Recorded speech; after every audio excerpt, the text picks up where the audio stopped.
ماہنامہ سلطان الفقر لاہور، شمارہ مارچ 2026۔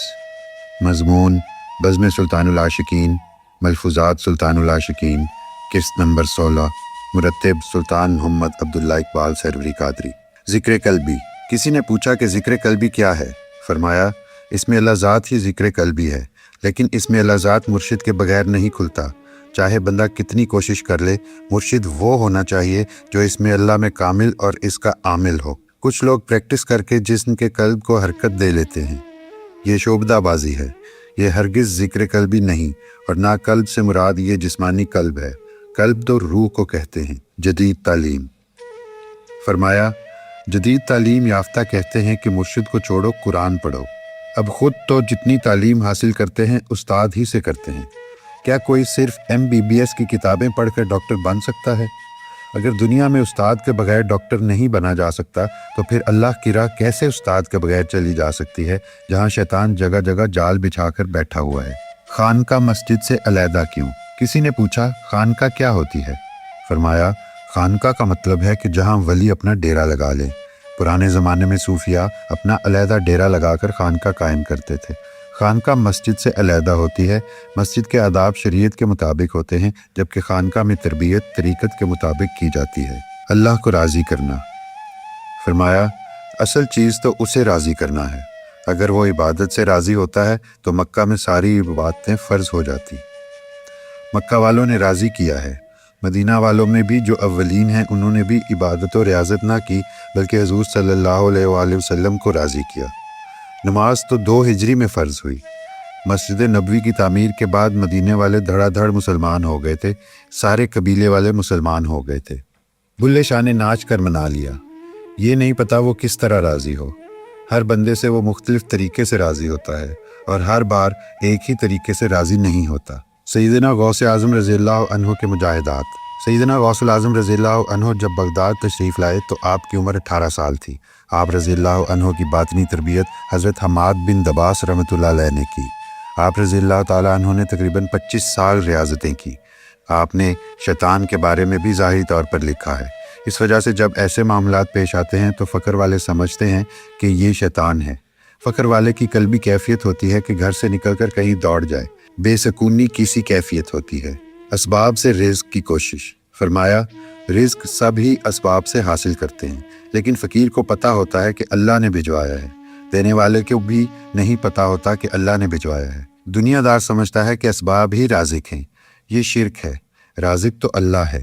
17 مئی 2025 بروز ہفتہ۔ حق پر ہونے کی نشانی۔ سلطان العاشقین حضرت سخی سلطان محمد نجیب الرحمن مدظلہ الاقدس نے فرمایا، ایک نصیحت ہے، یاد رکھنا کہ جب ایک انسان کے بہت زیادہ مخالف ہو جائیں تو سمجھ جاؤ کہ وہ حق پر ہے۔ اس لیے اپنے ارد گرد دیکھو اور اس نشانی کی بنا پر جانچ لو کہ کون حق پر ہے۔ اللہ نے جو کروانا ہوتا ہے وہ کر کے رہتا ہے، چاہے ساری دنیا اس کی مخالف ہو جائے۔ اسٹیبلشمنٹ۔ بہت کم ممالک ایسے ہیں جہاں اسٹیبلشمنٹ فوج ہے۔ بھارت کی اسٹیبلشمنٹ بیوروکریسی ہے۔ پاکستان کی بیوروکریسی بھی شروع میں اقتدار میں آ گئی تھی، بعد میں پھر فوج آ گئی۔ پاکستان کی اسٹیبلشمنٹ نے کبھی غلط فیصلہ نہیں کیا۔ 1965 میں پاکستان نے فیصلہ کر لیا تھا کہ اب امریکہ کی بجائے چائنا کی طرف اپنا جھکاؤ رکھنا ہے۔ آج دیکھ لیں وہ فیصلہ درست ثابت ہوا۔ اسٹیبلشمنٹ کو سب سے پہلے سلطنت عثمانیہ نے دریافت کیا تھا۔ انہوں نے اس کو دولت دریں کا نام دیا تھا۔ دولت دریں کا مطلب ہے چھپی ہوئی دولت۔ پاکستان اور انڈیا کی جنگ۔ بات چل نکلی پاکستان اور ہندوستان کی جنگ کی طرف تو فرمایا، پاکستان انڈیا سے کوئی جنگ نہیں ہارا۔ جس طرح ان کا میڈیا بھی پروپیگنڈا کر رہا ہے کہ ان کو فتح ہوئی ہے، اسی طرح انہوں نے 1949، 1965 اور 1971 میں پروپیگنڈا کیا۔ جہاں تک 1971 کی بات ہے تو پاکستان اس فرنٹ پر اس لیے کامیاب نہ ہو سکا کیونکہ لاجسٹک کے مسائل تھے۔ کس طرح یہاں سے مسلسل اسلحہ اور ایمونیشن جا سکتا تھا؟ جب جنگ ہوتی ہے تو لاجسٹک اچھی ہونا ضروری ہے، جبکہ اس فرنٹ پر پاکستان کامیاب رہا۔ 1965 کی جنگ میں پاکستان نے چونڈا میں کافی علاقہ قبضہ میں لے لیا تھا۔ پھر جب انڈیا UN کے پاس گیا تو پاکستان نے یہ علاقے واپس کر دیے۔ پاکستان میں سکون ہے۔ بات چل نکلی 2 نیشن تھیوری یعنی 2 قومی نظریے کی، تو فرمایا کہ ہمارے والد صاحب کہتے تھے کہ ہندو ہمارے ساتھ کھانا نہیں کھاتے تھے، جس گلاس کو مسلمان ہاتھ لگا لیں اس میں وہ کچھ پیتے نہیں تھے۔ ہم نے گنوایا تو بہت کچھ ہے، لیکن ادھر یعنی پاکستان میں سکون ہے۔ کوئی تو وجہ تھی کہ اللہ نے ملاؤں کے بجائے قائد اعظم کو چن لیا تھا۔